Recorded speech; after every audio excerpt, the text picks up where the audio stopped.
এ পর্যায়ে আমরা আমাদের সাইডবার নিয়ে কাজ করব। প্রথমে আমি লেফট সাইডবার, এই লেফট সাইডবারের যে ফাইলটি, লেফট সাইডবারের জন্য যে পিএসপি ফাইলটি তৈরি করেছি সেটি আমরা করব।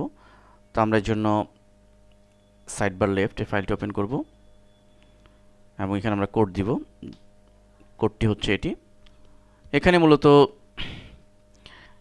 দেখুন ডিভাইডি সাইডবার লেফট, এখানে আমরা স্টাইল সিএসএস ফাইলে সাইডবার লেফট নামে কিন্তু একটি আইডি করে ঘোষণা করেছিলাম। অতএব আমরা এখানে যে নামটি রয়েছে আমাদের এখানেও কিন্তু সেই নামটি দিতে হবে। সরি, এটি অর্থাৎ এখানে আমার যে নাম যেভাবে হবে, আমি যদি এভাবে না থাকে অন্যভাবে হয় তাহলে আমাকে সেভাবেই এখানে দিতে হবে। এরপরে h2 ক্লাস দিয়ে, অর্থাৎ আমাকে এখানে আমি about me, my name is Farid Ahmed এইটুক অংশটুকু দেওয়ার জন্য আমরা এখানে h2 ক্লাস দিয়ে একটি কোড দিয়েছি, এই কোডটুকু, এবং এখানে my name is Farid Ahmed লেখাটি লিখেছে। এবং এখানেও একই কথা, এই কোডগুলো কিন্তু ফুল কমপ্লিট না, এটি ডায়নামিকলি কাজ করবে না।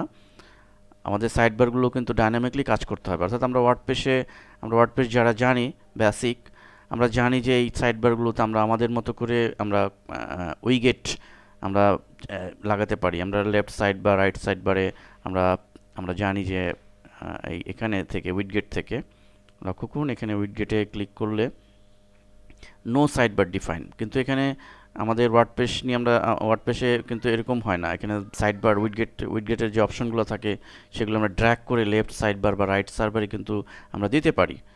ওয়ার্ডপ্রেসের বেসিক যারা জানি তারা এই বিষয়টি জানি, কিন্তু এটি ফুল কমপ্লিট কোড না থাকার কারণে এটি ডায়নামিকলি কিন্তু কাজ করবে না। কিন্তু আমি এখানে একটু দেখাচ্ছি শুধু আমাদের এই প্রজেক্টের জন্য।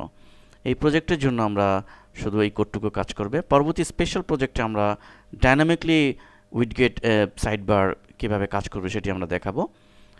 তো আসুন এতটুকুনের জন্য আমরা এইটুক কোড ব্যবহার করলে যথেষ্ট। এবং এটি সাইডবার লেফট সিডি সোর্স ফোল্ডারে সাইডবার লেফট নামে নোটপ্যাড ফাইলও দেওয়া আছে, ড্রিমওয়েভার ফাইলও দেওয়া আছে। আপনারা এটি প্র্যাকটিস করতে পারবেন। আপনার এখানে আপনার নাম চেঞ্জ করে দেখতে পারবেন, অ্যাবাউট মির জায়গায় অন্য কিছু লিখে আপনি প্র্যাকটিস করতে পারবেন। তো আমি এই ফাইলটিকে সেভ দিচ্ছি।